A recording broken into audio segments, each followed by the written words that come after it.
Just in here we go. Look at you. As soon as I hit live, Tom walks out the door. Classic. I love it. I love it. Hey, guys, welcome. How's it going? Hello, hello. Thanks for having us. Cheers. Bobby, Greg, congratulations on a great season, guys. Thank you. Thank you. Yeah. Greg, just quickly before this thing kicks off, give us your thoughts on last week, man. In totality or just from our perspective? Yeah, I mean from maybe let's start with your perspective. Let's go there. Yeah, I thought our good was phenomenal. We had some really good performances, and our misses were unfortunate, and they kind of, our misses sort of hurt from a points perspective as much as anything else. So we kind of had the full spectrum of results. But, our good was really good. And you can kind of see a little bit of year two development from someone like Tori, who, it's amazing that she hasn't won an event yet, given she's gone 150.0 in the IM and 48.9 in the 100 fly and 46.4 in the 100 free. But just as a testament to the meet as a whole, it was really fast all around. But we did some really great stuff. We had 5 freshmen there, and all 5 scored individually. That's I can't remember us ever doing that. So there's a lot to kind of get excited about and build on, but we got to keep getting faster. The sport is progressing. It was an amazing meet when you consider what the women from Virginia did, and some of the swims from Texas and Louisville and NC State. I mean, it was really good. Not to mention what Maggie did. So it was, in a lot of ways, I wish I was there as a swim fan. Thomas, good to see you. Hello. Kind of like this, I get to just be a swim fan for this one. But last week, I think for all swim fans, it was pretty impressive stuff. Crazy fast swimming, man. I was like, what on earth is going on here? But like when you looked at the entry list and it's like Olympic medalist, this and that, and it's just like all the way down the list, world champion, Olympic champion. It's like, man, this event is a different type of NCAAs when you got Olympic champs and world champs on, swimming at an NCAA meet, on a non-Olympic year. It's going to be out of this world, isn't it? And I think on the women's side, more so than the men's side, you have more folks that have competed at bigger international competitions. That's just the nature of the beast, right? That kind of physical maturation happens a little bit earlier on the women's side. And so you did have a lot of women that were there at that meet that have competed on the world's biggest stage. And it obviously happens on the men's side, but maybe not to the same degree.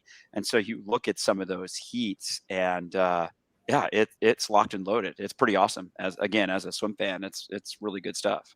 Yeah. Well, we'll dig in more to you guys, and I definitely want to talk to Tom and say hi. When does this meet kick off? I guess it just started. Just started. Yeah. Heat 1's in the water. Oh, damn. Well, I wonder why mine hasn't. Oh, there we go. I had to refresh. Okay. I still have to get used to this schedule. I'm too old. Yeah, Tommy, you how barely do you guys had feel about this relay. finals only relays? I feel like it changed the game a little bit. Yeah. Hey, let's them go for it in the mornings now. I don't know if I'm a fan. We had such good gentleman nature when we were working together, Greg. I think it's good for the sport.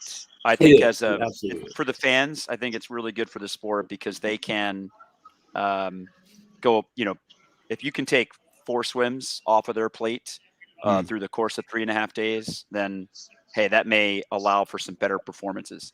Hey, our Stanford Cardinals out here crushing it in Heat 1. Stanford, yeah. Where are you guys at on the feed? Freestylers in the water. Finished 118, 119, 120 for Heat 1. Okay, I'm just at 110 right now. So I'm a little behind. You're about 10 seconds behind. Yeah. So I'm going to mute it when we go to the big heats here. We always have that drama. Always. I think the finals only took away a little bit of the advantage of a team like like you guys, Cal, you guys Yeah. always like, have so Everyone's many got fresh people, legs now, man, right? right? And I feel that some of the studs in the smaller team, they have to swim prelims and they got to go for it in the morning, and they got to go again. And then by the time you get to Saturday, we were looking at the list. I'm like, holy cow, this guy's swimming like 12 events. I posted like a back in my day, and someone replied, it's like, well, back in mine, we had prelims for the 800, so you had to do 3 200s. And I was like, well, if that was me, I'd have to do a 50, 100, 100, or 200 2 times. It's gotten better throughout history. When they had the 8 free relay on the second night, that was just like a war at the end. Like you were never putting like 100 guy that's flexing into a 200. You're not putting that type of person on that relay. You're throwing the miler flexing down to the 200. It was always the longest break, at least in my years.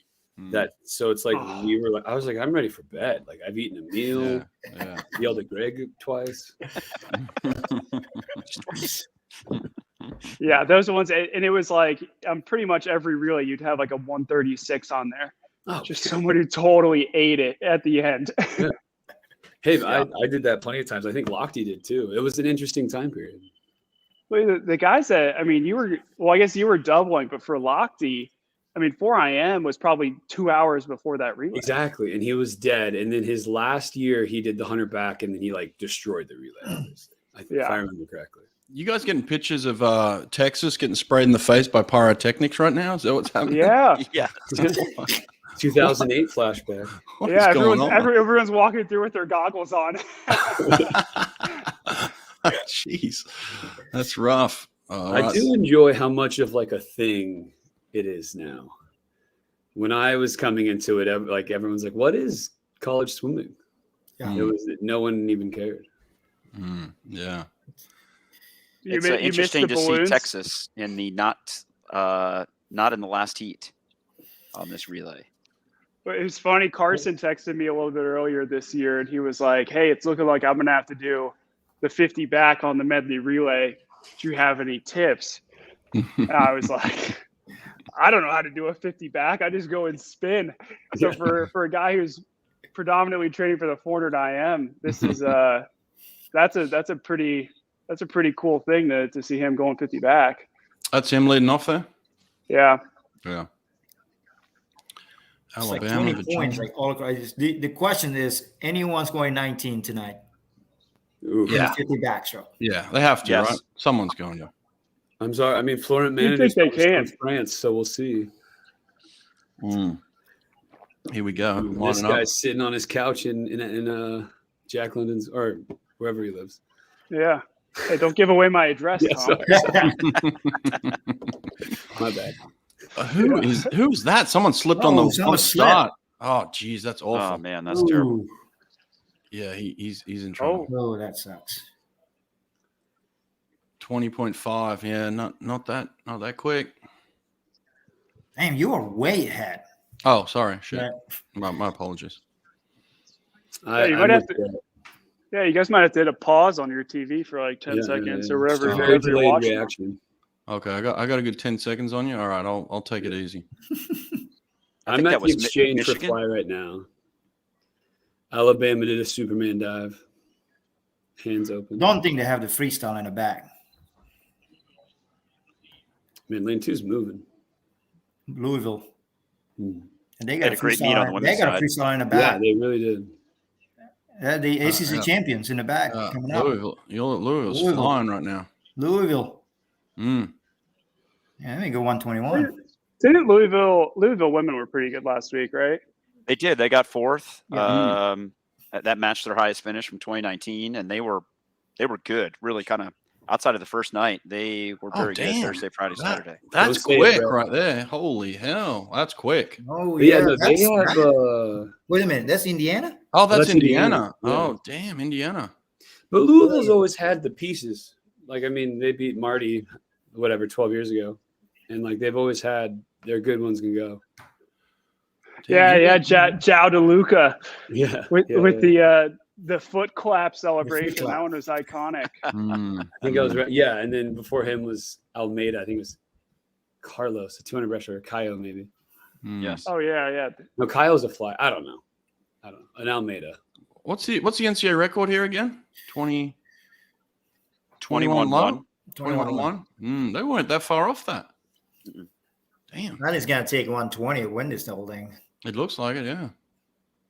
It's insane. 21-5.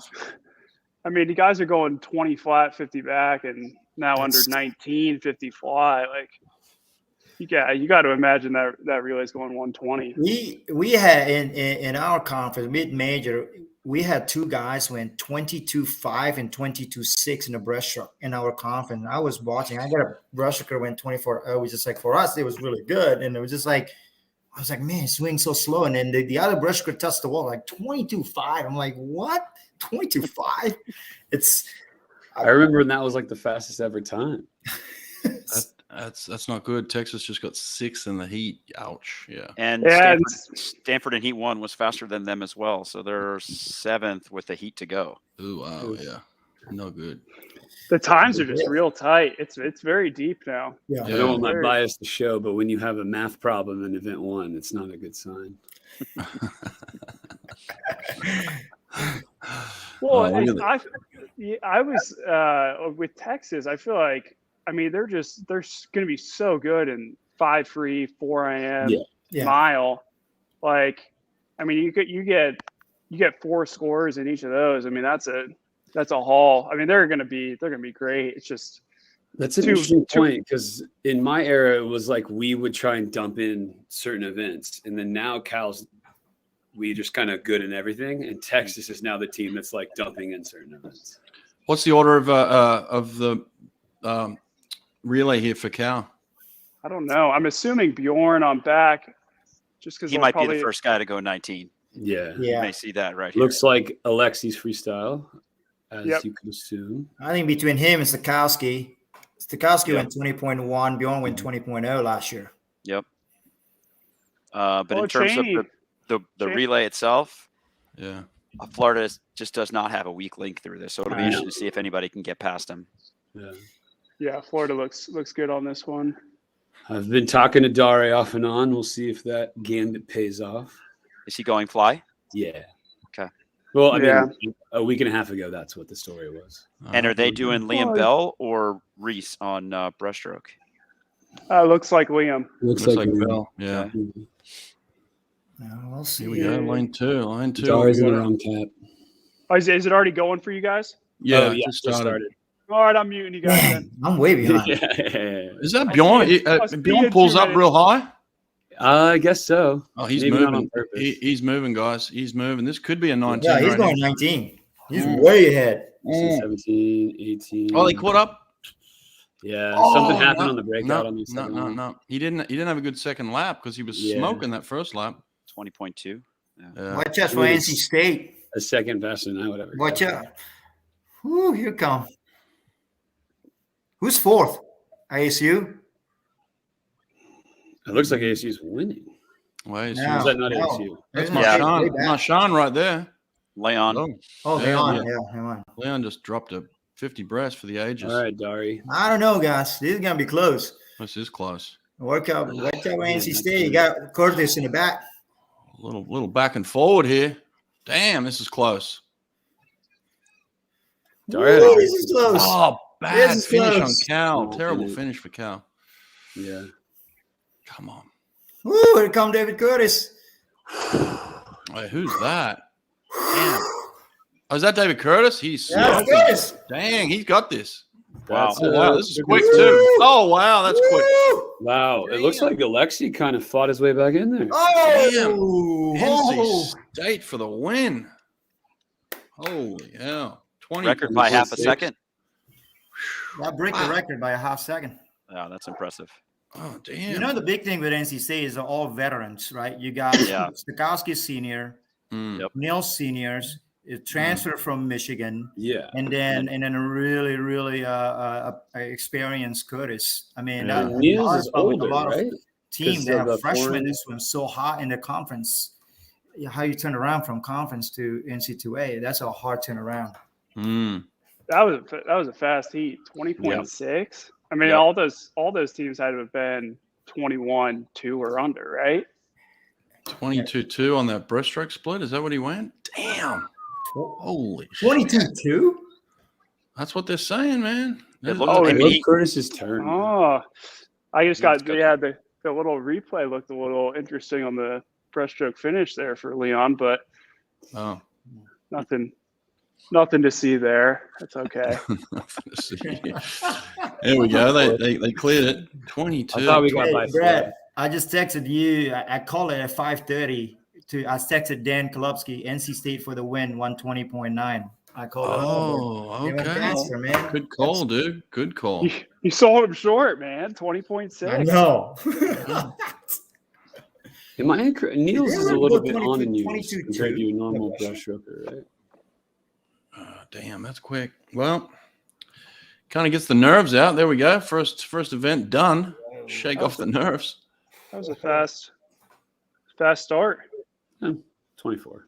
is it? I'm not seeing like the results aren't showing up yet as official. Do we know if it's official? Nate, you got any official results? It is on Meet Mobile. It's good. Okay. Um, I was the on the only- high tech like Nate. only DQ was Missouri. Oh yeah, Bobby. I got the text right there, man. 20.9 NC State for the win. Calling that at 5:30, dude. Woo. Nice. I like that. For Cal, Alexi 18-1 at the end. I think his best flat start 53 is like 19-2. So that's nice. That guy's he's a beast. He's a strong dude. He's a big. Who guy. is he? Where's he come from? I want to. He's from the Northeast, either New York somewhere. He's I from think New Jersey area. New Jersey. Okay. Nice. Man. Yeah, that's nice though. Can we stream it? No, we can't. Unfortunately, we're not allowed. We can just talk shit about it, but we can't stream it. Any other crazy splits in there? I'm trying to pull up. Van Matai is 22.5 in a breaststroke, Indiana. The Niels from NC Yeah, State, 19-1. Jeez. Leander, that's not that quick. Who threw on 18. the 18 earlier? I forget who that was. Crooks was 19-2. I mean, that's disgusting. Fly, yeah, that's filthy. Leandro 18-0.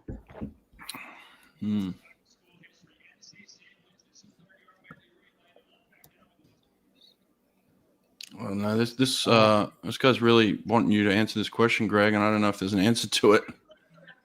What was it? Oh. I don't know. I don't know. Yeah, I don't know. Good question. We don't have answers for everything. We can try, but don't know. Could you imagine a long course in season December? What that would do to the year? Okay, here we go. There it is. Pretty clean reaction times too.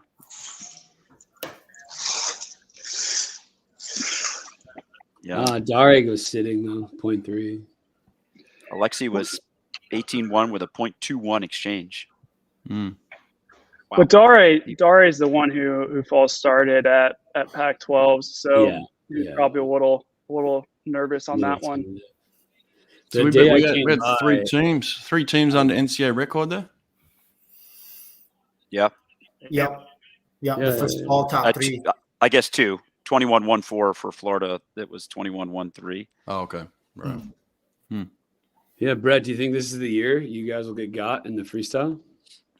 Yeah, I do. Yeah, it's got to go, right? Like they say, they came so close at SECs, and there's no way that those guys were fully all the way down. And they got themselves a buffer, but like if these guys are dropping time like this, there's going to be maybe a couple of teams that could knock it off. You know? Yeah. It's funny because when I look at that record, it's not the order that I remember it. Like I remember having better teams than that. Like Caesar wasn't even on that record. I know. Yeah. And it's like, oh, that was the relay record. And then when I It's look at it, crazy, right? With the relay records are not necessarily the best. Yeah. Situations even. They're talking about Florida breaking it, and Caleb's not even on it. You know, so it's like it's funny how goes like that. But when I look at the race itself, it's not a perfect race by any means. They don't look like they're swimming out of this world. So yeah, I definitely think it could go. Well, I feel like it's like when you get you would kind of assume you'll get 3 guys leading off 18.3 or faster. Mm-hmm. I mean, that just pulls the whole heat. Yeah. So Yeah. you like, yeah, they'll be out quick. Yeah. Well, Harvard had some good reactions there. Oh, no. Where did Texas end up? They were 12th. 12th. Okay. Alabama. But I mean, tonight, you can't imagine they were thinking they were going to do a ton in the 2 medley. I mean, the 8 free relays where they make their money there. So who's doubling up here? Carson for sure. Leon probably. Oh, for sure. Yeah. Because that's one that I mean, they're coming in as the top seed, and Yeah. they're probably not going to mess around with that one. There's probably a few others, but I doubt it's going to be as like busy as it used to be. So it looks like, I mean, the Indiana guys, I feel like Yeah. they'll be on there for sure. Tomer. I don't really know what Tomer's like now, but he's always been good at the 2 free. Mm-hmm. They would have like Cody Miller on that relay when we were in college. That was pretty sick. Murph, how many years did you do the 800 free relay? I just did it senior year. Once? Okay. Yeah. Yeah, because I want to say the first 2 years it was on the second night. So I wasn't on it there. And then junior year, our 2 free relay was pretty weak. So we needed me to help us get into the A final there. And then senior year I did the 8 free relay. I feel like that's always the stress point for guys in that position. It's like, is it one of the 200s or the 800? And just kind of like it's about everyone else, not themselves. Mm-hmm. And when you did it, your senior year, it was still the only event on Wednesday night, right? The 200 medley hadn't shifted. Correct. Yeah. Okay. Yeah. Correct. Hey, Nate, pull those results back up for us real quick. I want to see ASU. Got a lot of talk about how ASU have rested a lot this year and wouldn't have much left in the tank. They actually got faster. Mm. And it'd be cool to look at it side by side for them because like from their Pac-12 results. Because I mean, Leon. I think the only one is Leon that went faster. I think everybody else exactly the same time. About the same. Yeah, it's like pretty close. Like, I remember Johnny Cole. Like I was pretty impressed at Pac-12. It went 18.4. The question would be, he's a freshman. Is he going to do it again in season? Pretty impressive to do it again. Yeah, exactly the same. Which is what you would expect. Your top end can be a little bit more dynamic or technical. It's always the mid group that you would worry about with their plan. And then on day 3, I think, or like day 4 now. 2 other guys went 22.3. Who did that? Minnesota. What's his name? Max. Max. Yeah, Max 22.3. And who else went 22.3? Yeah. That's quick. That's real quick. Wait, who got DQ'd? If you don't mind. Mizzou. Oh, gotcha. I think Virginia Tech too, right? Yeah. Sergio. It's not good. Not a fun way to start the meet with a DQ. Yeah. And I'm not sure it would have. Ooh. Damn. They had some reaction times. Total reaction time 0.01. That's crazy. Wow. That's the young Costanje in the back. That's Roman out there, man. Yeah. Yeah. Hopefully that was Roman's job. Go the old Arizona method. Shoot for 0.0, and if you're negative 0.03, it's all good. Yeah. There you go. Look at that. Georgia went under 23 and they got 13th. That's insane. Hell, that's crazy. Damn. What's the A cup?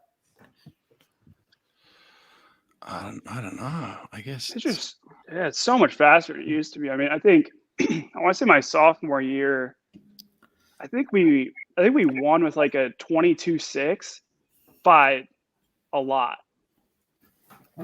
yeah. Now we would Dude, we get went 23 and dropped. set the American record, but I'm old. Oh yeah, I think my Back in my freshman day, year, was that one back in my days? Yeah, my bad. That was my last swim.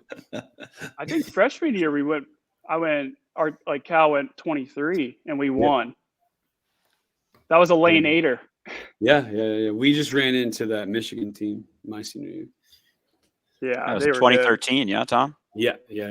Ooh, that was. Oh, Greg, I want to. That was a long time ago. Exactly. What's it 10 like years being ago. back on deck at NCAAs with old Davo? Yeah, that was great.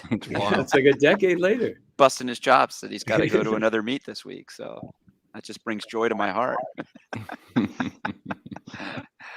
Yeah, we had and we had some really good NCAAs together. That's for sure. Yeah. So listen, last week when you finished this race, what's your feeling inside? Like as a coach, give us a little insight into after the first race goes, how you feeling? It's good to. It depends, right? If it's a good swim, you're like, all right, it's great, everything's going to be awesome. And if it's not, you're like, nah, crap. Is there a little bit of panic in there, and you're not trying not to show it? Try not to overreact. All right. For us in particular, we were not in the last heat, so we that's just not our best relay. That's kind of our weakest relay of the 5, and so we were the second to last heat in lane 5, and just trying to win that heat to see if we could give ourselves a chance to be top 8. And we were second in that heat. Cal had a really good swim, actually. They were also in that heat with us. We finished 9th overall.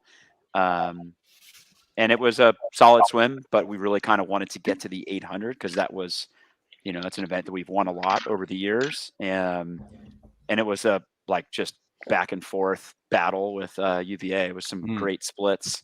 I feel like we left a little money on the table to win that one. And so we came up short, but we went 650, which is still pretty damn good. Yeah. But UVA put together just an awesome relay and was just a little bit ahead of us. But you go through that. There's all that hype, and these guys know this, right? There's all that hype for that first relay, which is a minute and 20 seconds, and then you have 45 minutes of just dead time. And so we used to tell our folks who weren't in either relay to just swim in between. If you were going to just loosen tonight, just get in between those two relays just to sort of relax off that first one, because there's so much buildup. But the reality is the meet doesn't really get going from a points perspective until that next morning. If you can just kind of weather the storm of that first night, good or bad, you come in Thursday morning, and that's when you have to start getting going. Yeah. Well, we've got about 30 minutes to fill some time here. So if you guys got questions or anything you want to ask in the comments section here, throw them in, other than just kind of giving us updates on times. If you got questions, we've got a pretty solid group here that can answer some stuff. Bobby, did you give us a quick overview of your season? How'd you feel about it, man? I feel great, thanks. Yeah, it's I think on the men's side, we took over a good team when I came here in 2020, and it just did a lot of work with the culture standpoints and to make it a full team effort. On the women's side, so when it came in 2020, we were either last or second to last in the conference. My first year here, we were second to last in our conference, and then I think from there, we recruited some good individuals that understand what we're trying to build here at UNC Washington. Second year, which is not this season, last year, we slingshot to second.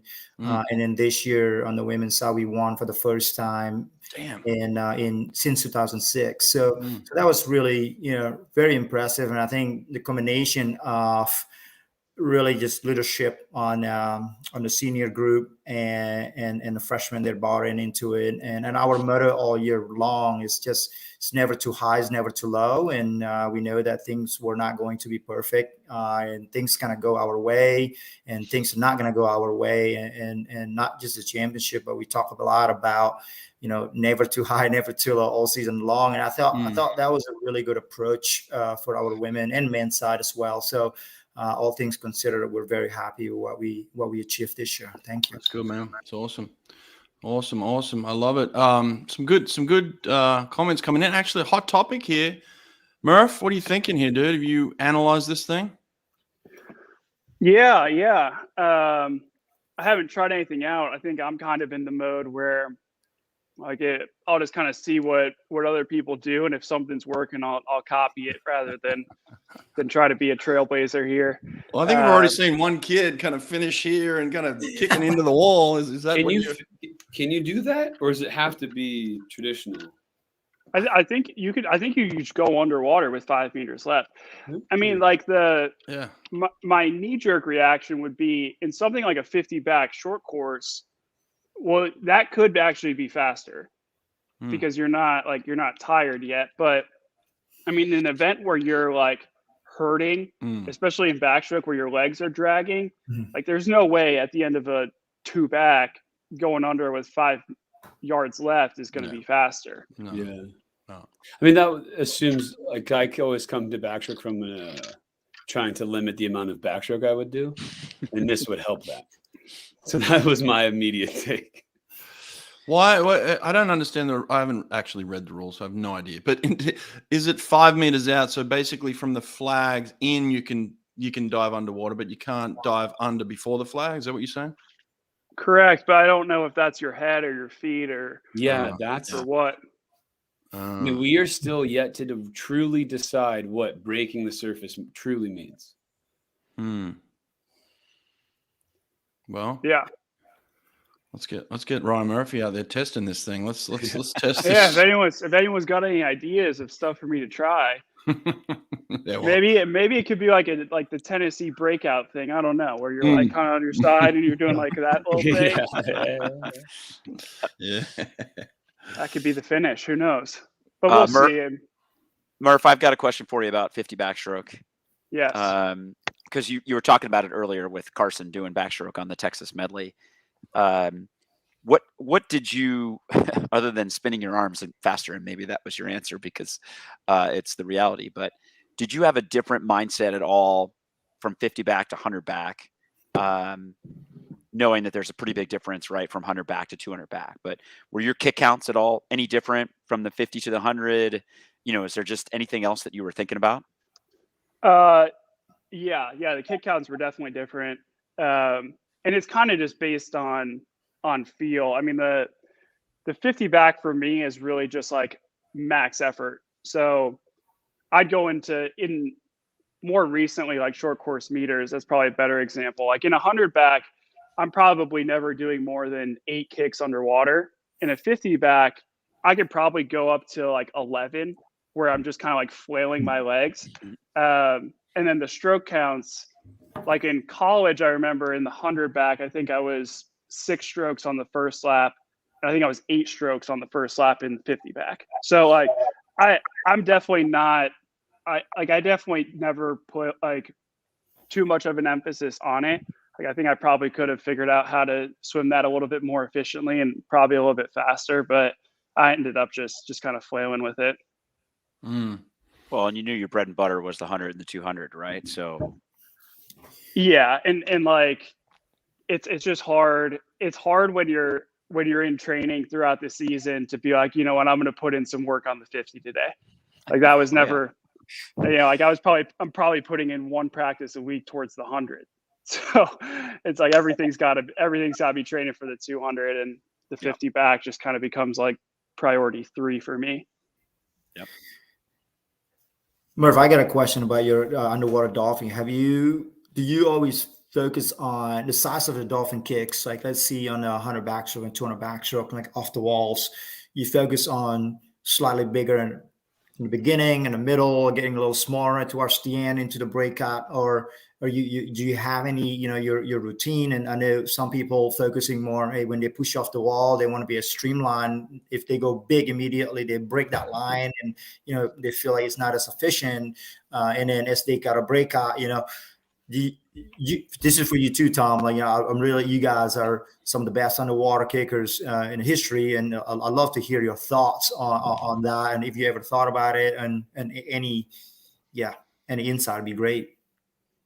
Yeah, I think on the first couple kicks, I call it 2 or 3, I'm really just trying to hold the line pretty well.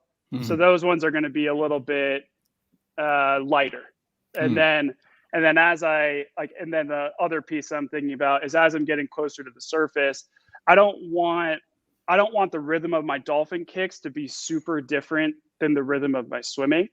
So in the 200, I think the dolphin kicks stay a little bit bigger, just because my rotation side to side is going to be a little bit more.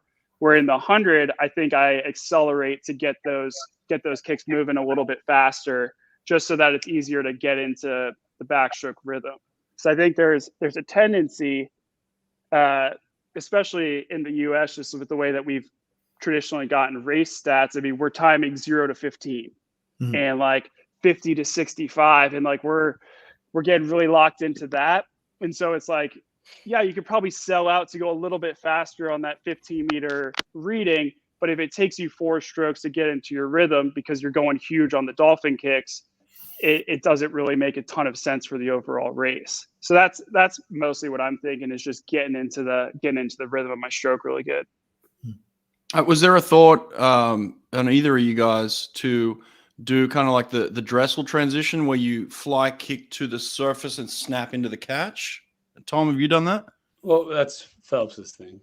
Oh, no disrespect to Caleb, but he's the one who started doing that. Nice. I would do it freestyle for sure. I never really found it making sense backstroke. Where I made 90% of my money, that's the kick I was doing.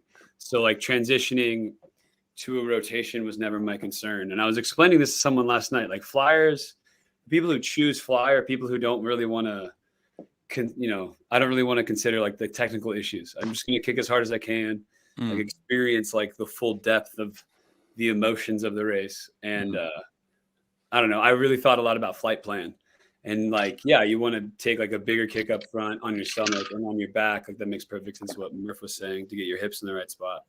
But I just really wanted to get deep and then use buoyancy to come up. But I think like flyers are the least technical. We're a lot more like, hey, my cardio is this level. I'm going to do everything as like insanely as possible. And that's why you become a flyer. So I don't know. What about this one here? If there was $100 on this, who wins it? Today? I think Tom. I think unless we're going from a dive, I think Tom's got that. Yeah, I think my dive is so weak, it'd be hard to say it wouldn't be me. Again, no offense to Murph, but if it's a real swimming race, I would lose every time, because swimming involves starts, and I could never do it. Really? Yeah. Okay. All right. But, I mean, I think you probably if you looked at our like 0 to 15, Tom versus me, I would say I'm probably be a little bit better 0 to 10, and then Tom really smokes me 10 to 15. Well, I love hearing you talk about that, because I had to make the opposite decision, because I was like, okay, Caleb and Michael at any part of my career, or Chad or Joseph, whoever it is faster. So I have to like sacrifice. Like I remember we made a decision to go 3 breaths straight off the turn in the 100 long course, just because like we want to get 265 as quick as possible. That was back when we were working with Greg, actually. But so we just felt that we have to maximize the strengths. But I mean, for people who can actually swim like Ryan, balancing out those priorities is better. Greg, says the guy who won the 100 fly and the 100 back in the same NCAA championships. Yeah. Yeah, you could swim, brother. I've said this to Ryan, so I can say this publicly. I think Murph changed like the expectation of what a backstroker can and should be able to do. Like in the post Lochte and then Pearsall retiring, and those guys were a little bit older. Like in my era, we just didn't think of backstrokers as like forces to be reckoned with. So like like Subirats was the same way. He was the guy who did it first. And I mean no disrespect. And then Ryan comes on the scene, and now it's like, okay, getting past these guys is hard, especially in this country. I give that full credit to Ryan. Hey, Ryan, have you ever, or will you ever get to the point where you're just doing singles? I don't think so, honestly. I mean, not for like a full season. I think you could. I mean, I think my personal philosophy is that I think I could hold fitness really well. I mean, I think it's a little bit different person to person. I think I could hold strength well, and I think I could hold fitness well. So I think I could probably go like 6 months of singles and not really lose a beat. But I think at some point it's really good for me to just like get into the rhythm of my stroke by doing doubles. Yeah. I think if I could qualify my statement on that to the person who asked that, I think I was speaking about the pandemic and there's definitely times of the season in your 30s where it would be good. And we were going to play around with that this year, but then other things happened. But this would be the time period where we would be doing that for like a longer stretch, but it would still be 4+ hours of working out, but just do it in one, like you just swim for a long time and then lift for a long time once. And I thought as you get older, instead of having to ride like 2 highs, which gets harder as you get older. I mean, even coaching, it probably gets harder as you get older, right? But I've always had that theory, and it comes from Salo. He would have much more data behind it, but he says he's done it for a while. It's all about the details, man. It's true. It's true. Details matter for sure. We got 2 coaches here work on the details every day too. Shit. Hey, Greg, is there a difference between coaching 2 legends like this and coaching women who are at the highest level? Is there any difference?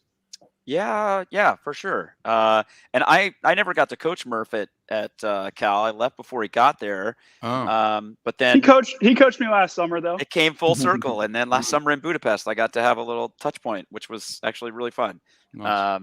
As you might imagine, working with Murph is pretty awesome. You learn as much working with the greats as they will learn from you, and I think that's the one commonality. Men, women, it doesn't matter.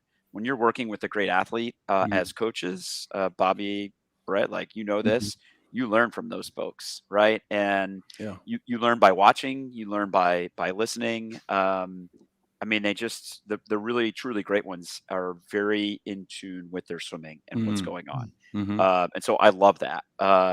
In terms of the physiological piece, there are some differences. And even within the same gender, the same event it could be attacked from 2 totally different angles. I know for us with someone like Tori, she doesn't train a lot of sprints. We get some touch points with it, but she likes to do work. She likes to do, kind of 400 IM sets on Thursdays, and that helps her 200 IM more so than trying to focus in on 200 IM speed. So it, you try and observe and figure out how they adapt to different stimulus, and then that's kind of our plan moving forward. And I learned a lot of that from Dave, just watching Dave operate with these guys and with Nathan and Anthony and those guys, just how you can see a pathway to an event. It is not a one size fits all. I think you learn from each of those, but you're going to get to point A, but from point A to point B on your own. Yeah. Greg, I feel like one thing that I've thought for a while is that relatively girls can go way faster in practice than guys. Do you think that's the case? Certainly with Ledecky it was. Good God. I mean, she would do stuff in practice that would absolutely blow my mind. But yeah, I do think they're, and I don't know if it's just because of the musculature, if they're just able to recover a little bit quicker and be better kind of back-to-back days. So I think there's something to that. That said, there are some that, they just take a little bit more, and maybe it's the just the emotional investment. How quickly can you turn around and be ready to go fast again in training? I have a question for all of you guys. So So when I was at NCAA, the very early years, my job is sitting on the upstairs, taking video and whatever, like fill up water bottle, whatever I need to. And I was always in awe on all the teams, like Stanford, Auburn, Cal. I grew up being a swim fan, and I watched you guys. And and one of my biggest fascination was on. I feel like when you, Greg, when you with your team on deck, like when Cal on the team on deck, and I remember, Brett, when you guys, there's a system almost on the pool deck. There's a okay, like I see them, like I remember Ryan Hoffer. I remember I asked one of our volunteer assistant coach, I want you to watch Ryan Hoffer when he touched the wall, clock them. What he did, watch them, take notes, how much warm down, when is he getting on the massage, when is he getting off, and consistently for 4 days. I'm like, your job is that, and we talk about it. I just want to know, like, how these guys do it. Like, I want to kind of know that. Do you guys prep that? Do you guys have that? Like, how do you manage that? Like, or as an athlete, you guys, Tom and Ryan, like, how do you have that from the staff, that from Dave, or when Dave and Greg work together, like leading up to championship, there is a routine that you do, you talk about it, or it seems to me it's like a symphony where everybody know what they're doing and everybody knows. I'll jump on this one first and be short, but that would be exactly what I would say. So I'm an old guy who I've done some marriage counseling, and what I think about it is, like, when you design the relationship to work well, it's the same exact thing that Dave and Greg did at Cal to instill this. I don't know if Dave would say he actively teaches it, and that'd be interesting to hear what Greg says. But it is, it's orchestral, and that, like, everyone kind of knows where they're supposed to be. And then there's this hierarchy where it's like, if this guy wants to put his bag here, I'm going to get out of his way. For me, that would be like Nathan and Ryan. You know what I mean? Everyone knows their spot, and like, you kind of have to do the dance in a way that works for everybody. And like, the hierarchy isn't, it's not the most important piece, but I just mean that's a piece of it, and every little person has to play their role. And like, you might watch it and it's like, seems like organized chaos, and then we'll all kind of turn and be like, what's this clown doing? And like, kind of bring him back into the herd. Like, if you ever like are in a horse line and one of the horses just gets like his own mind, the other horses will go get him. It's not the guests on the horse tour, right? And so that's kind of how a good team will function. I like that. I like that a lot. Yeah. I'd say, I mean, it's pretty much, it ends up being pretty individualized too. I mean, some people are going to be a little bit more like hypermobile than someone else. And then just kind of what gets the system firing is going to be a little bit different too. So, I mean, I think the way that I've always looked at it, and kind of like translating the way that Dave talks about it, is, I mean, here are the options of how to warm up, how to recover. And it's kind of up to you throughout the season to figure out what works for you and when it works for you. And then by the time you get to the meet, you're ready to rock. And I've got a follow-up question to that too, because I feel like when swimmers are pretty superstitious. And so when you find something that works, whether it's in your warm down routine or in your warm up routine, how, religious, for lack of a better phrase, are you with that?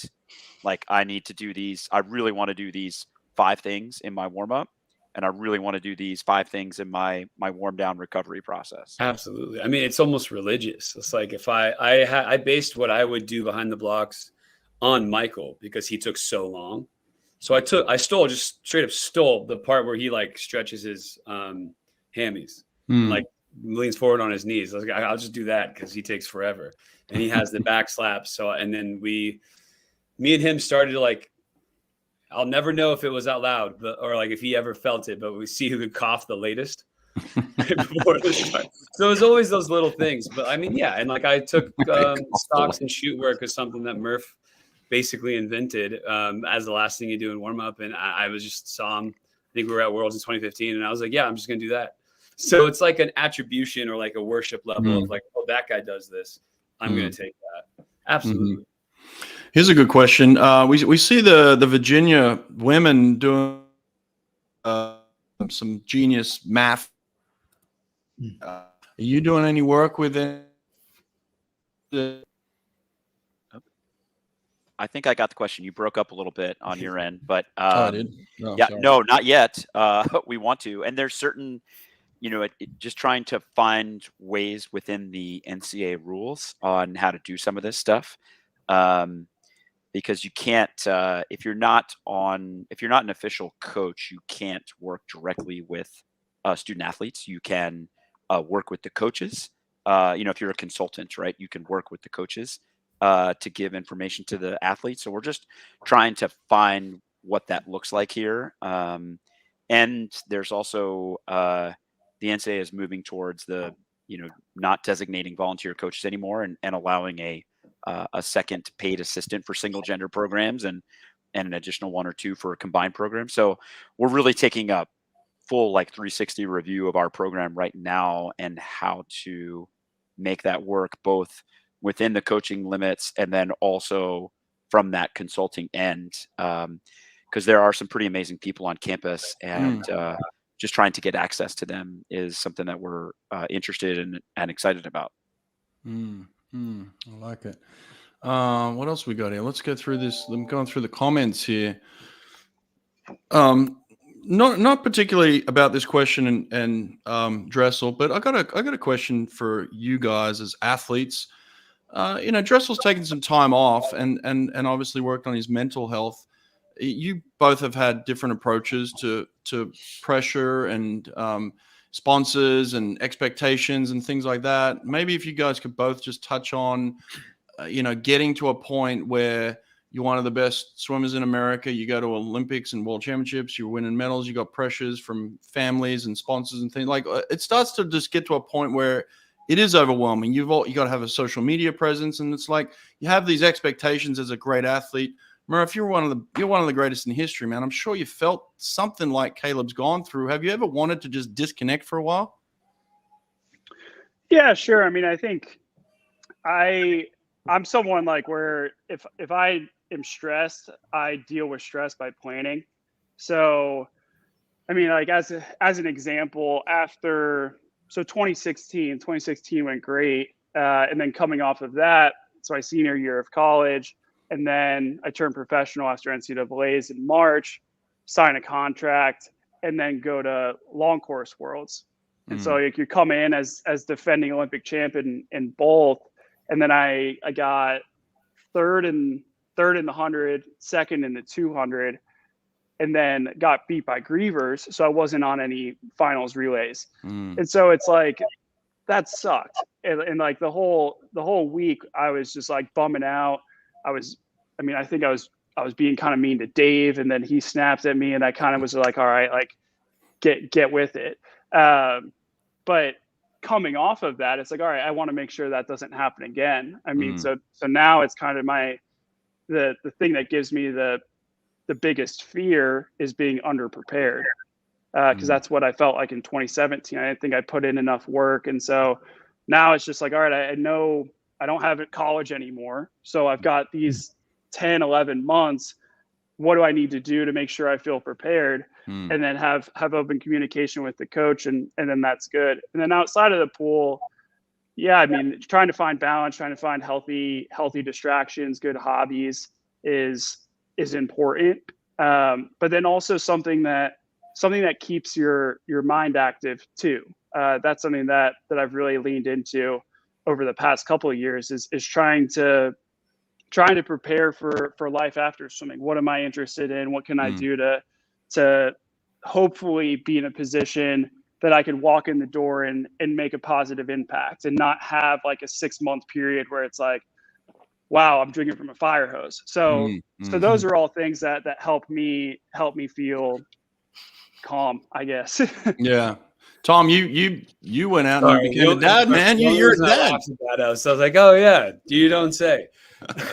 You're a dad now. What about you, man? How's that impacted you? I mean, I struggled very differently. So one of the main things I struggled with throughout my whole career is my why, or what I wanted. And I think Murph, you might appreciate this, is I saw people want more and then go and get that. And I struggled with myself internally is well, why don't I want that? Whether it be money or sponsors or medals or whatever. Whereas like I was just kind of competing is when I reflect, and I really felt like out of place, and like I succeeded way beyond what I ever thought I would. Like, right? I mean, Greg, you saw me my freshman year, and then my career just kind of happened, and I was like, wow, this is crazy. And then I really started to slow down in that 15, 16, 17 time period, and really just kind of accept how cool it was. And then the next year, obviously, was the year I tried to hang myself. And that was more of just like a regret filled, or like I couldn't forgive anything that had happened in that earlier time period with whoever in my life, my wife, the people I work with, my family, my friends, and then therapy and starting to go through that. And I find it interesting in life now. I was just talking to another athlete who is looking at what he's doing next, who didn't really have a plan. And he's kind of studying transitions. And he's like, this is like, why isn't there something here? And that's where I am with mental health. It's like, okay, so there's only 600 Olympians every 4 years for the Summer Games. It's like, how hard would it be for a private entity to come in and have a personal, I don't know if offboarding is the right word, because, you know, I was a 2-time Olympian. Murph's probably going to have a couple more. You know, some people come back, but like, how hard would it be to touch all 600 as an entity? That's not the USA Swimming Foundation or USOPC or AAC or governance, or like asking something from you, is really the question I've been asking recently. And it's probably the direction I'm going to find myself heading in here pretty soon. But I was talking to someone last night, like, I'm going to move away from this area. And they're like, oh, this is where it's all happening. Like, you got to stay here. You got to do this. You got to do that. And it's like, I don't find myself wanting to. And it's like one of the first few times in my life where it's like, I'm letting that just like be okay. And it's like, every time you work harder, you get more in life. And that's true in swimming. That's true in life. And really being okay with the fact that the reason I wasn't able to do that is because I just didn't want to. Like, I really liked my lifestyle, and a lot of people lock themselves inside on the weekends and they're like so good on their nutrition and recovery, or so disciplined in their planning. And that was just never my style. I really liked what swimming gave me in terms of freedom, and that's what I took from it.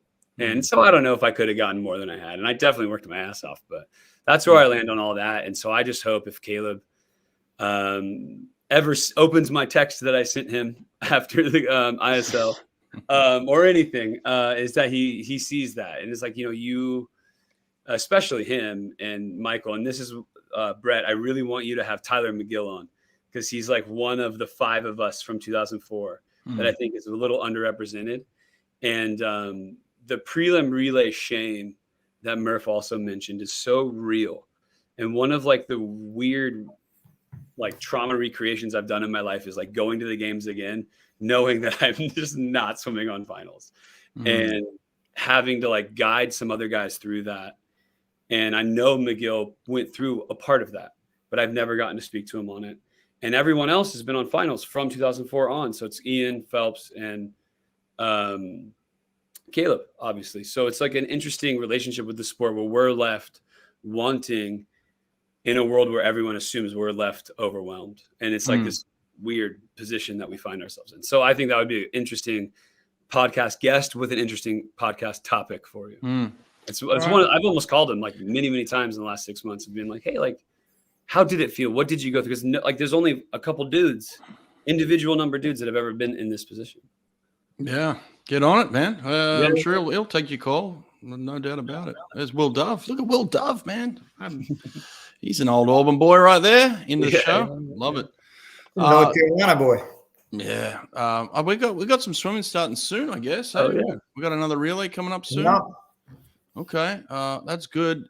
Let me ask you this, Greg. You have a team of women that are just phenomenal themselves. How do you transition from going through a season like you just went through, where you're putting so much pressure on them, and then it's like, oh, hey, guess what? We're going to turn around, and now we're going to focus on the summer, and you got to be ready in a couple of months. Like, in terms of like mental health and just the way swimming's set up, it's like it's such a tough deal, isn't it? It is. And I think, not to correct you, but I think they'll always put more pressure on themselves than we'll ever put on them as coaches, right? And you know that, Brett, like you've worked with those ones. They want to be excellent. Mm. I think for a long time we've had folks come to Stanford that have wanted to be the best at both, and so finding that balance of short course and long course success. It was really interesting last year with an April trials, right? I had never experienced that from a coaching lens of NCAA championships in March. Okay, quick turnaround. I think we had 5 or 6 weeks from NCAAs to trials, and then we had a longer time period from trials to Budapest. It still wasn't long, but it was longer. I think it was like 5 weeks, 7 weeks. And what I found is I was a little less rigid in my weekly cycle, and trying to just be a little bit more creative on like what they needed in that period in between. And I think it really worked. And we only had 2 that went to World Trials, but they both did great. And then they went to Worlds and did well. So it was interesting in that turnaround. But I was always worried about the, all right, how do we hang on? But the beauty is in that particular summer, we knew that, okay, Worlds in Budapest were in June. When like July 3rd rolled around, take your break, right? This is the last big break that you're going to take during this quad. Like, go do fun stuff. Don't stress about, swimming. Don't stress about school, because if you don't get those breaks often enough, it gets really hard. And so that was our approach, what good, bad, or otherwise. This year, with trials being at the end of June, like right now, they're off this week. They're taking either this week or next week off, and the other of those 2 weeks is going to be mostly just kind of dry land or swim. And they're not here. They're gone for 2 weeks, which is great. Because then we come back and we've got like 12 weeks leading into World Trials to go get after it. And I hope that 2-week period is enough to just kind of reset emotionally, not just physically, but certainly emotionally. Yeah. There was a question up earlier, and I just want to try and dig into it quickly before this thing kicks off here. But just maybe if any of you guys have some comments on it. Like, you go through a season and either you have success or failure, but you never want to then just go back and do exactly what you've done in the past, either as a coach or an athlete. So like someone like you, both you guys as swimmers, but, the longevity as coaches, you're at a program like Stanford for a period of time, right? And it's like, well, you want to evolve each season. So like, what do you decide to keep and what do you decide to get rid of? You know what I mean? Yeah. And even in our best years, I think one of the things that Tracy and I are good at is being self-critical. At the end of a season, we kind of do like a half evaluation in December, and then we do another one in April, and then one more in the summer. And I think you have to be self-critical, otherwise you will get stale. And we've changed everything from dry land to training groups to everything. And this is the longest I've ever been somewhere. So this is the end of year 11. And so it is new territory. And I found myself, I have found myself getting softer in certain like accountability details. Tommy can like laugh. That's not my style. No, the only reason I laugh is Dave was the same. Okay. And I think there's some things that I need to go back to like year 3 and 4, Greg, not year 11, Greg. And so, Bobby, I'd love to hear your opinion, because you saw that at work with NC State and how Braden kind of did that. And now in your own deal, like, how do you evaluate performance through the course of the year and changes to make? Yeah, I think, we're pretty similar with you at NC State. I was there for 8 years. That was the longest. I mean, I started coaching at NC State, and I really learned from everything. Kind of watching, all of those coaches. My first 3 years is just really just watching and learning, and just they asked me to do whatever, I'll do it. I remember I went to every morning practices and all that. But I think the big thing was pretty similar set up with what you just explaining. It was very dynamic. It was very, you got the middle distance, that is sprint. We got the distance, and then they all evolve differently. They're all changing differently, and it was really amazing to me to watch Braden how to orchestrated different coaches, and they kind of we were moving in the same pace, but at the same time, absolutely different pace within the group. And I thought, when I took over UNCW, you've been in mid-major before, and the big key is 52 weeks progression. Means that it's really hard to get people to stick around town and just to kind of continue to work. It was a 26 weeks in mid-major, right? We actually talk about it. That one of the key success for us, we had 35 individuals stick around in Wilmington last summer. Wow. So in that 35 people, and to me, I thought my last 2 years at NC State, I started working on this more where I didn't necessarily peak some of the depth swimmers for summer, because we kind of knew, all right. And the question would be, what do you want to do? Like, what's your goal, right? If it's not Olympic trials goals, what do you want to do? Like, I want to go to top 8 at AC. I want to make the ACC team. I want to make the NC2A. Okay. Here are some of the area that were really, really good. And we sacrifice some long course and not necessarily not doing work. We're still doing work, but we're really figuring out how to, we're really not afraid of not peaking in the summertime, but totally different 16 weeks progression and totally focusing on a certain area that, may not necessarily help them to be a better swimmer. Hey, but when it come down back to August, they're better athletes. They're more complete athletes.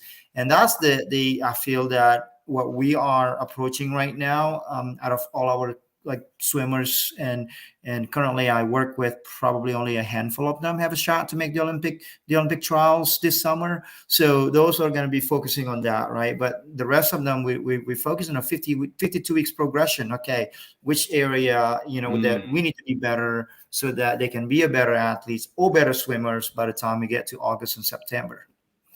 And it's kind of scary in a way. Sometimes I'm just kind of like, I'm used to like, all right, we're going to shift in Taber in July, wherever meet we go national, we're going there.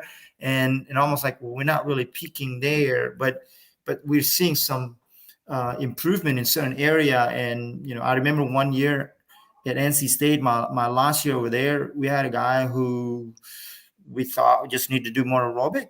But in that particular summer, we did not do any aerobic much in the summertime. We just get them strong and focus on underwater, focus on technique more.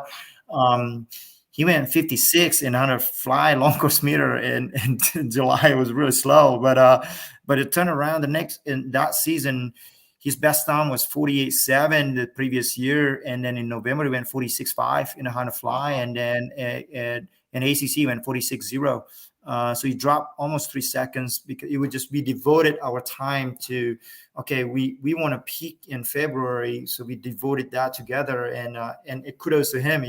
He bought into it, and he split 19 and 50 fly in our relay that particular year. That was really cool just to watch that, so, but yeah, it's 52 weeks progression. I guess it's important.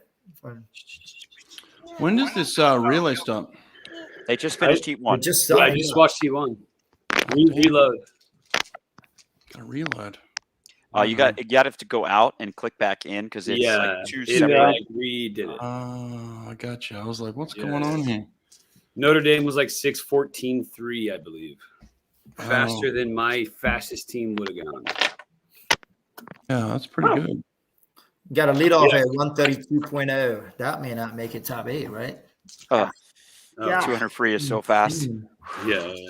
But yeah, Greg, so Dave, within the last year has reinstilled, like, you can't put your feet in the gutter after like 6 years of just not really caring. And he's like, well, okay, no, I got to get back on that. Yeah. And I do think it's little things built on top of each other that culturally just gives you that rock solid foundation. And I think for me, I'm going to speak for me personally, just through the pandemic, and you guys know because you lived it here in Northern California, like it was brutal, right? And we're just trying to create happy places for these kids, but at the end of the day, we've moved beyond that. And now we need to there's just going to be a higher level of accountability with some of our detail stuff. Like I let somebody breathe off a turn. I never let them do that before. Dude, the pandemic was crazy. I'm calling around, trying to partner with some clubs sometimes, and they're still complaining about how much pool space our programs had to use. And I was like, I get it. I understand. But like, we had to do what we had to do, man. I'm sorry. Exactly. It's not like it was free. They're making a profit. Murph, what do you like? What was something that you maybe didn't intend to, or didn't realize that you would have learned through the pandemic about yourself, be it swimming or otherwise? Was there anything that just kind of in retrospect you really kind of took away? I mean, I think really just like it's the simple things that make me happy. I mean, I think I was pretty lucky during the pandemic because I lived in a house with like 5 other people. So it's not like I wasn't like completely isolated the whole time. Like I actually saw my friends probably more. So the pandemic was sweet because it was great because I think that one of the biggest stressors for pro athletes is, I mean, before if you had a PR day, you're flying to New York, where during the pandemic we figured out you could just patch people into Zoom and frankly get a lot more done. So I think there are a lot of positives that of lasting positives for athletes of like, all right, we could stay home and train a little bit more. But yeah, I mean, I think the biggest thing is just like it doesn't take much to find happiness, to be honest. It's really just like connections with people for me. Amen. Yeah, I like it, man. You're speaking of connections and people. You know the part of social media that I love the most. I love this part about social media. I love the block feature. I love fucking blocking people, man. God, I love that. Oh man, thank you, social media, for allowing me to block people. No, I mean, to relate that to the pandemic, I think that's one of the main things that I learned was just like, I'm just going to do my thing. And so many campsites, people canceled all their year out reservations, and I just got to do a bunch of cool stuff. So, yeah, I hope it's cool if Mag sings out. I think Mom has some work. Oh hell yeah, man! It's awesome. Yeah, what's up, little man? Yeah, on champ. Look at that. This is I think this is actually the one that you gave me after we took pictures, Ryan. The lay. There we go. Yeah. Love it. All right, who we got out in front of you? Who's in this Alabama. race? Out front. Alabama. Bama. Well, what are you guys at now? I'm at 313. Yeah, I'm 10 ahead of you. Me too. Yeah. God, screw my internet here. This place sucks. This place sucks. That's an easy way to get sponsorship. Whatever internet provider you got, and go to the other one. Negative marketing. I will post every day about how bad you are until you fix it. Exactly. Yeah. Bama looks good though. 131.8 on the leadoff. Pretty good. At SEC, they were leading until the last one. I think Florida ran them down in the last 50 or something. Got it. That was my cousin, wasn't it? Charlie Hawk out there in 131. Charlie Hawk, yeah. Yeah, cuz. Well, let's go. Is that an Aussie kid? Yeah. Nice. Aussie kid. Yeah, someone's reeling him in here. Who's this in lane 4? Is it? Oh, they're reeling him in. So it's Auburn in lane 4, and then 'cause I've got the heat sheet up here, and then Georgia's in lane 5. Oh, this is an SEC heat right here. Yep. Last leg going in. I love this relay. I mean, there's just 800 free relay is fun to watch. There's so much to it. So much can happen. From a coaching perspective too, because you worked on all the legs. It's like, it's a lot of these guys are going to go be salesmen, engineers within the next couple months. So I think it's pretty fun relay, more than some of the other ones. That's what I always loved about it. Yep. It has been interesting this year, just I think the depth of the NCAA, both on the men's side and the women's side, is just a little bit better because of all the fifth years kind of hanging around. But it's also been interesting to see, like, the fifth years actually being impactful at the end versus, maybe it was 1 year too long. Just looking at some of the results from last week. So it's interesting, right? I don't know why college was 4 years, but it just seems to be the sweet spot of a collegiate career for most. And I know I'm not speaking to you two because you guys have had incredible professional careers, but for your average kid that's kind of ready to move on, that the end of that fourth year is a celebration, and then it's time. I will say, I think ISL exposed a lot of 27-year-olds don't want to do an NCAA schedule. Yeah, that's fair. Yeah. Ooh, 6'11". Man, that's fast. Yeah. Auburn for the win. Damn. Here we go. They had a nice meet last week on the women's side. I think Ryan's doing a good job, and the orange hair is back. Yeah, it's supposed to be blonde, but they went with the orange. I like that. Okay. That's a big call. That's from 97, man. That's a 97 thing. Jeez. Is that when it started? Yeah, that's when it started. And what year were you there? What was your 97 was my freshman year. Yeah. Okay. Yeah. I'll always remember NCAA's 2010. You guys had like a boom box and you shouldered one of our swimmers down, and I'll always say that's why that guy became a Navy SEAL. Greg, you'll know who that is. Robbie Sullivan. Yeah. Really? Somebody bumped into him? No. Yes. Oh, classic. Yeah. Wow. Gotta love a good NCAA pool deck, you know? Of course. Oh, it's awesome. It's awesome. I was thinking about this, Tom. You remember this? In 2010, we're getting ready to start the meet Wednesday night. So the relay wasn't Wednesday night yet. We're getting ready to start the meet Thursday morning, and it's like, nope, we're going to delay the meet 24 hours. I mean, they delayed the NCAA championships a full day. Brett, you were the head coach at Auburn at the time, right? Yeah. I just remember that sick being on the plane. Such a such a Is that unique experience. Arizona and Texas. Was that a sickness thing? Yeah, the norovirus, if I'm not mistaken. Yeah.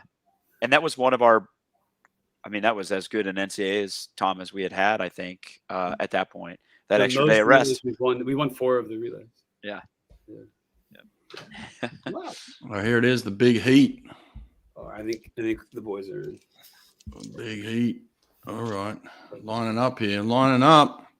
But you know that this new all finals only for relays also makes the old NCAA relay records look more impressive, right? Because they have to do prelims and finals. Like, that's pretty tough.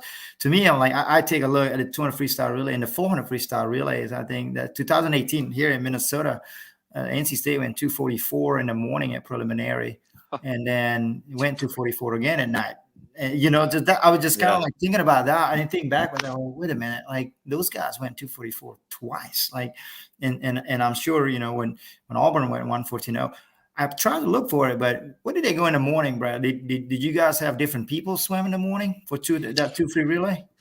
Listen, man, we were so hot in that relay for so long. I have no idea who swam on that relay. I got to tell you, we had some good guys coming through around that time, So like when I look at the relay, I'm like, oh, that person swam on that, and that person swam on that. So we had a stable of guys coming through in the 50 free for a period of time at Auburn, and it was kind of like you could just pick and choose whoever you wanted to put on that thing, So it's hard to remember exactly which order who did what, Like. I know that one of the relays had Colton Norris on, and Colton Norris couldn't swim a 50 free to save his life, but he's on this relay that it's like, so we just he swung like a 48 low almost. I would like to say once. Yeah, I will say from a coach's perspective, the stress level reduction by not having prelim relays is clutch. As much as I loved prelim relays because we were pretty versatile and talented, and we could like swap out 4 people. But man, it was still stressful because you get happen. I also dispute how much that I never got a prelim. Someone swimming for me in prelims. Did you, Ryan, or is he muted up?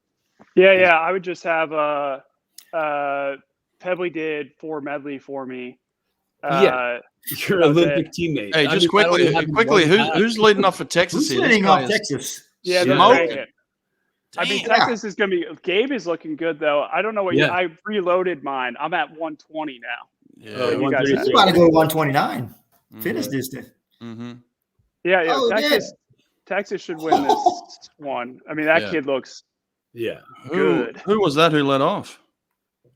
I think it was Hobson. Oh, wow, okay. 129.6. Yeah. Oh, I mean, Gabe had to have been 131 low there, Tom. Yeah, Gabe looked good there. ASU did not I know you were Leon. referencing Stanford, but I do leading off remember ASU.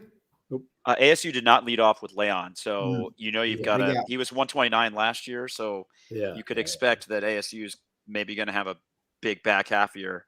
Is that Destin getting ready on the chair there? I think the guy in the water for Cal, I think that's Lucas. Yeah, Lucas. I think Destin's coming up next. I couldn't tell. Yeah. But yeah, I mean, great guys. I'm sure the Stanford women is a different scenario. You guys were so good for so long. But I remember the only time we switched was me and Matthias switched back and fly. But we still did really Yeah, you still were both on it. You just switched strokes. Yeah. You know, one year at NC State, we were so, I remember we put all the A guys in the morning for 400 medley relay just to get in the top 8. Exactly. We got into the top 8. We swapped all the A guys to rest them for the next day. We stripped everybody that went in. To take the points. We tell them wait until they touch before you go. But, hey, running in prelims is your fault. It's exactly. Prelim was the finals for some team. It's I mean, look, the championship scores have trended down for the last 10 years, which I think is great, right? Yep. People are now going to different schools, which is great. It's a fantastic position for the sport to be in. And they are dropping the hammer on this. Yeah. It's impressive. Yeah. Looks like they were maybe 31 split on that second leg, 31 low maybe. Well, I think they were 3001, so 30.5. 30 point, yeah. Jesus. Goodness. Yeah, and Carson hasn't gone. Carson's going last. I mean, Carson's not giving up that lead. Who's in lane 2 though? Lane 2's kind of cranking. Yeah, NC State. I mean, Carson loves this. I mean, he got the short course guys going. He's so into this relay. Well, Carson's so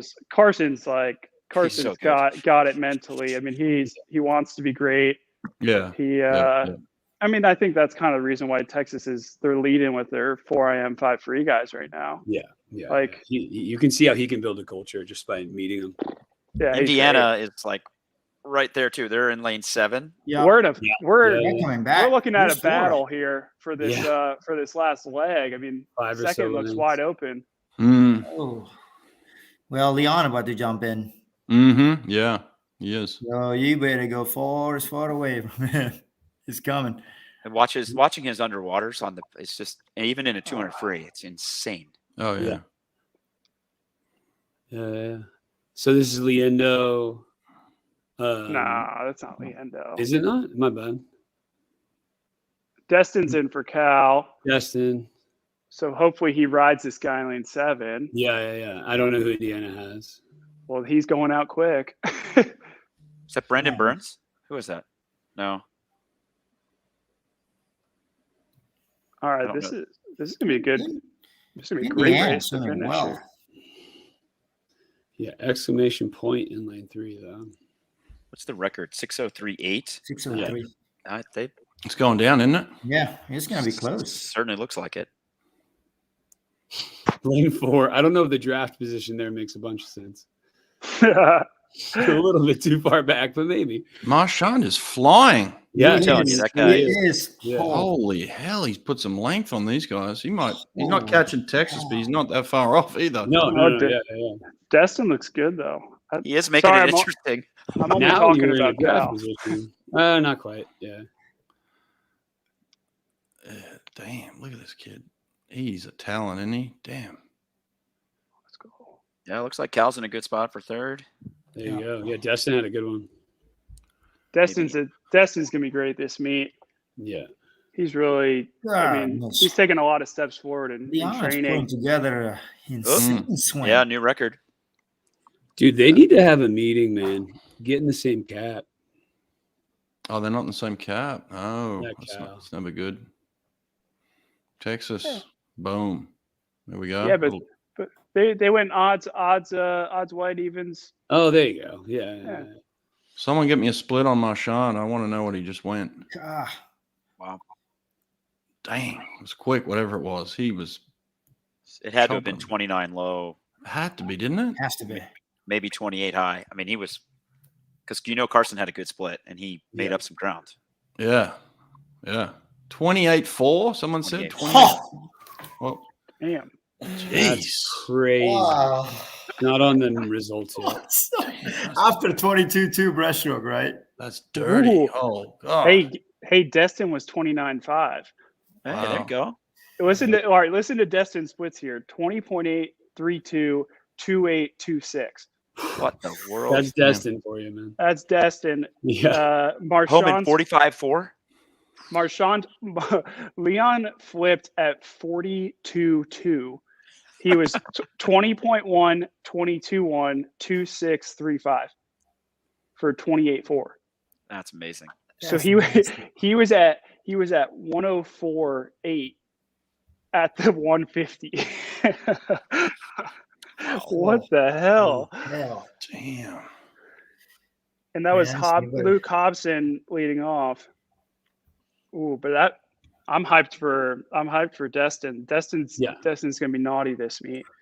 And I feel like it's a good start. It may be a good start for Arizona State. They go in second over here. It's a pretty big deal. I mean, they're holding off pretty good. I mean, the other team that's up there, I mean, with Florida has slipped down a little bit on both relays. So it's gonna be a tight. The last time NCAA happened in Minnesota, it was a really tight battle between you guys. I think the tough thing for Arizona State, looking at the splits, is I think Grant was top seed in the 2 free with 30-point mid. He was 31.9 leading off, and he was next to a kid that went 29.6. So that hurts a little bit, but yeah, I mean Leon is Leon. Wow. Nasty. Well, it's been fun. Hey, listen, while we've got everyone here, I just want to give a couple of updates on who's coming on in the next couple of days and exciting stuff. So Florida is expected to break the NCAA record tomorrow night. And as a little surprise, we're actually got the ex-Florida sprint coach coming on, Steve Youngblouf. Is that how you say his name? Youngblouf? Anyone help me with that one? Is that pretty close? Yep. Okay, so Steve's coming on tomorrow night. He's actually going to be here commentating, watching the race with us, and seeing if those Florida boys can break the record. Friday night, we've actually got a special guest, Anders Holm. He's coming on. Anders is coming on, movie star. So he's gonna add some value on Friday. And I'll be a Red Bull from that guy once. Come on and tell him. You guys are always welcome back. You guys are my crew, so always welcome back anytime you want. But it'll be fun. Be pretty cool. And then, also all of the team here is on Any Questions. So if you guys got extra questions, hit them up on Any Question. I appreciate you guys being in there and doing that too. But this is fun, man. It'll be a fun meet. Predictions: is Cal going to win this thing? What? I think so. I think. I mean, the talent's all there. They just got to keep their heads on. So that's. But I think it's. From my point of view, they're walking in a great spot. I mean, I think it's kind of on them. I don't think if they do what they do, I think they got it. Yeah, they got the numbers, eh? Yeah. It was definitely interesting to be there as an undergrad when we were kind of this scrappy, I guess, startup style environment. And now we're like this old school institution, but we still are that institution. So it's going to be difficult. I think they got it. Well, you kind of look at the guys. I mean, Gabe going out 31.3. I think he was 32 high at Pac-12s, and then Destin going 29.5. I mean, Destin, like I was thinking going into the meet, Destin's 100 back has improved a ton this year, and he hasn't really shown anything of what he's got. So I was thinking his 100 back, he's kind of a dark horse to win it. I mean, that one's going to be tight, but then his 200 back should be really good. His 200 IM is going to be good. So I think the the horses that you're counting on to get in 3A finals with Gabe and Destin there looking solid. Absolutely. And I'd love to see the numbers on who recruited the best like semi-professionals. I think Cal has done a fantastic job with the 5th year division. Nice. We got one 5th year, right? Oh no, we got I thought we had 3 this year. Was I wrong on that? Well, we had Lucas came in January, and he's a beautiful swimmer. He might have another year of eligibility. Because it just depends whether golf counts with the COVID or it doesn't, because he was playing golf during COVID. And then and I guess I was counting Reese in my head, but he obviously went to Cal. But I just felt like there was some convincing going on in that department, which was just as effective as recruiting another person. Well, Rodarte too. I mean, he didn't make NCs, but he was a downhill skier until 2020. I mean, they've done well with the 5th years. Yeah. All right, guys, appreciate it. It's been fun. Good start to the meet. You guys, thanks for taking the time, having a little drink with us, having a little fun with it. So appreciate it. And, thanks. Good to see you guys. Welcome back anytime. Okay, hit me up if you want to come back any day this week. You're always welcome. All right. Good stuff. Thanks, Brad. See you guys. Bye. Good seeing everyone.